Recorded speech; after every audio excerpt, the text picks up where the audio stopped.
नमस्कार। आज हम महाराजा गंगा सिंह विश्वविद्यालय बीकानेर के द्वारा निर्धारित पाठ्यक्रमानुसार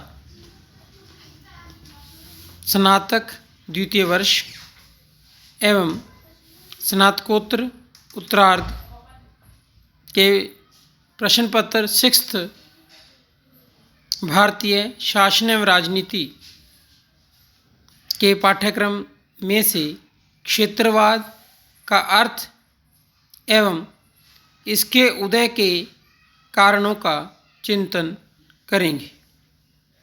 प्रस्तुत वीडियो न केवल अकादमिक शिक्षा के लिए अपितु प्रतियोगी परीक्षाओं के लिए भी समीचीन है। आइए हम क्षेत्रवाद का अर्थ एवं क्षेत्रीयता की भावना के उदय के कारणों पर चर्चा करते हैं। क्षेत्रीयतावाद की भावना का अध्ययन हम निम्नांकित 3 बिंदुओं के माध्यम से करेंगे। नंबर 1 प्रस्तावना, नंबर 2 क्षेत्रवाद का अर्थ और नंबर 3 क्षेत्रीयतावाद की भावना के उदय के कारण। अब हम देखेंगे प्रस्तावना को।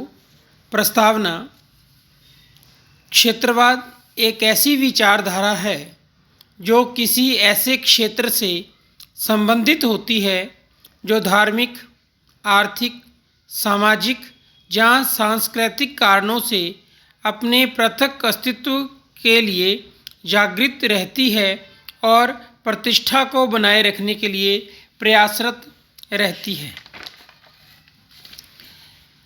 यहाँ विभिन्न भाषा, संस्कृति और जाति के लोग मिलजुल कर एक विशिष्ट इंद्रधनुषी समाज की रचना करते हैं।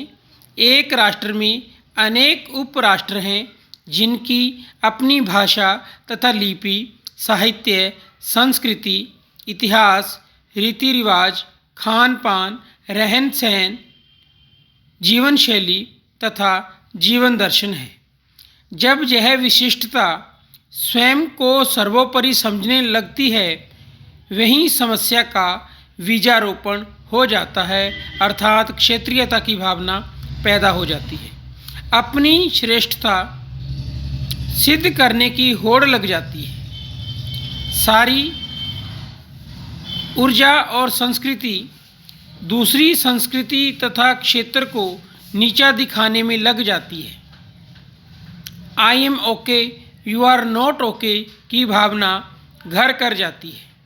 पूरे का पूरा राष्ट्र एक ऐसे दुष्चक्कर में फंस जाता है जो अशांति का कारण तो है ही, देश के विकास की गति पूर्णतः प्रभावित हो जाती है। नेक्स्ट हम देखेंगे क्षेत्रवाद का अर्थ। डॉक्टर श्री राम महेश्वरी का मानना है, क्षेत्र एक तरह से समाजशास्त्रीय अवधारणा है जिसे विविध सामाजिक हितों की अभिव्यक्ति की धुरी कहा जा सकता है। एक छोटा भौगोलिक क्षेत्र अपनी सामाजिक, सांस्कृतिक, भाषाई तथा विशिष्टताओं को मौलिक बनाए रखने के लिए पृथक अस्तित्व की भावना क्षेत्रवाद में अंतर्निहित रहती है। व्यक्ति यहाँ जन्म लेता है, उस भूमि के प्रति अपनी प्रतिबद्धता अनुभव करता है। जलवायु, भौगोलिक सीमाएं, धर्म, भाषा, रीति रिवाजों की समानता, रहन सहन की एकरूपता, सामाजिक, आर्थिक, राजनीतिक समानता के कारण एक सूत्र में बंधा हुआ अनुभव करते हैं। भावनात्मक एकता दूसरे लोगों से अलग पहचान बनाए रखने के लिए तथा स्वयं को श्रेष्ठ सिद्ध करने के लिए प्रेरित करती है। राष्ट्रीय स्तर पर क्षेत्र विशेष को सत्ता तथा महत्व के ज़्यादा हिस्से की मांग होने लगती है। इन मांगों को पूरा करवाने के लिए शक्ति तथा हिंसा को दबाव के रूप में प्रयोग किया जाने लगता है तो संकुचित क्षेत्रवाद पनपता है। नेक्स्ट है क्षेत्रीयता के उदय के कारण। स्वतंत्रता आंदोलन के समय ही क्षेत्रीयतावाद की समस्या उठने लगी थी, पर स्वतंत्रता के पश्चात क्षेत्रीयतावाद की समस्या ने उग्र रूप धारण कर लिया। इसके उग्र रूप धारण करने के कई सारे कारण हैं, जिनमें हम प्रमुख कारणों का अध्ययन निम्नलिखित रूप में कर सकते हैं। नंबर 1, राजनीतिक विरासत। ब्रिटिश शासन की आवश्यकता अनुसार कुछ कृषि क्षेत्रों के सुधार के विशेष प्रयास किए गए, जबकि कुछ क्षेत्र उपेक्षित रह गए। उद्योग तथा व्यापार तटीय क्षेत्रों जैसे कलकत्ता, बम्बई, मद्रास तथा कुछ देसी रियासतों तक सीमित रहा।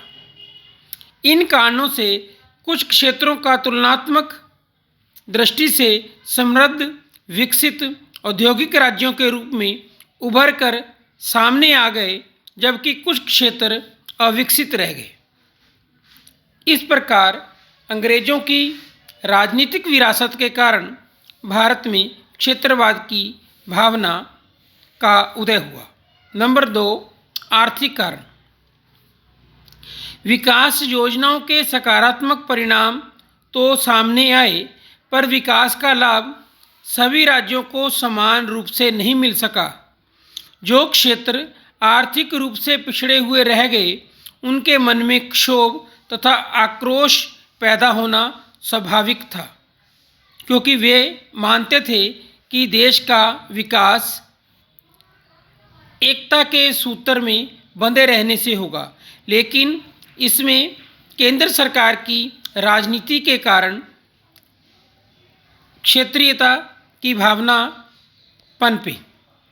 नेक्स्ट, भाषा एवं सांस्कृतिक कारण। भाषा पर आधारित पूर्ण राज्य की मांग स्वतंत्रता के पश्चात उठने लगी थी। तमिल भाषा भाषी अपनी संस्कृति तथा भाषा पर गर्व करते हुए भारत की अन्य भाषाओं तथा संस्कृतियों को कमतर आंकते थे। इससे क्षेत्रीयतावाद की भावना को बढ़ावा मिला। नेक्स्ट है जाति संबंधी कारण। यहाँ एक जाति के लोगों की संख्या ज़्यादा थी, वहाँ पर अपनी जाति विशेष के लोगों का विशेष उत्थान करने की भावना उनमें पैदा हुई, जिससे वह अपने आप को संपूर्ण राष्ट्र से अलग मानने लगे और उन्होंने अपने वहाँ के लोगों में विशेष दिलचस्पी लेनी शुरू कर दी। इस प्रकार एक जाति विशेष के लोगों की ज़्यादा संख्या होने के कारण वहाँ क्षेत्रीयता की भावना पनपने लगी।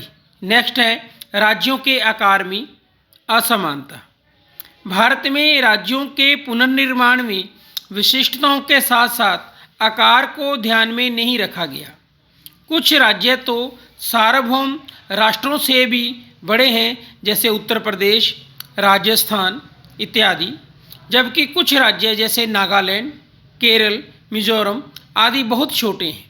तो इस कारण इन्हें अपने राज्यों के विकास के संसाधन भी कम मात्रा में मिले, तो इनमें स्वाभाविक रूप से क्षोभ की भावना पैदा हुई, जिसने क्षेत्रीयतावाद की भावना को उकसाने का कार्य किया। नेक्स्ट, ऐतिहासिक कारण। रियासतों को भारत संघ में मिला लिया गया।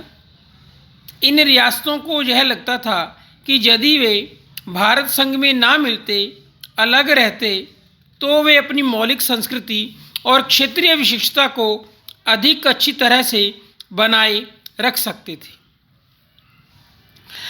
अब उन्हें यह अनुभव होने लगा कि हम भारत संघ में मिल गए और हमारी जो विशिष्टता थी, जो मौलिक संस्कृति थी, हमारी क्षेत्रीय पहचान थी, उसको हम बनाए रख पाने में सक्षम नहीं रह पाए।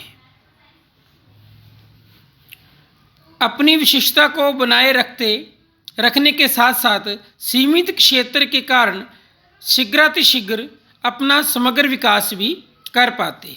नेक्स्ट, पिछड़े हुए क्षेत्रों में नवीन चेतना का उदय। केंद्र सरकार की भेदभावपूर्ण नीति के कारण कुछ राज्य बेहतर तरीके से विकसित हो गए, जबकि कुछ क्षेत्र पिछड़े रह गए। इन पिछड़े क्षेत्र के लोग जब विकसित क्षेत्र के बारे में पढ़ते, सुनते, देखते हैं तो इन्हें अपने वंचित होने का एहसास होता है कि वे किस तरह एक राष्ट्र के माला के फूल होते हुए भी वे दूसरे राज्य के लोगों से किस तरह पिछड़ गए। इन्हें अपने पिछड़े होने का एहसास होने लगा। तुलनात्मक रूप से उन्हें ये ज्ञात होने लगा कि क्या कारण रहे कि वे लोग दूसरे राज्यों से पिछड़ गए। तो इस प्रकार उनमें एक नवीन चेतना का उदय हुआ कि उन्होंने अपने आप को अलग थलग करने की मांग उठानी शुरू कर दी। इस प्रकार संपूर्ण राष्ट्र में क्षेत्रीयता की भावना का उदय हुआ। इन समस्त कारणों से देश में एकता एवं अखंडता को खतरा पहुंच सकता है। क्षेत्रीयता की भावना संकुचित दृष्टिकोण से देश में अशांत वातावरण का सृजन करती है, जिससे राष्ट्रवाद की भावना के स्थान पर किसी क्षेत्र विशेष के प्रति प्रतिबद्धता पैदा होती है। धन्यवाद।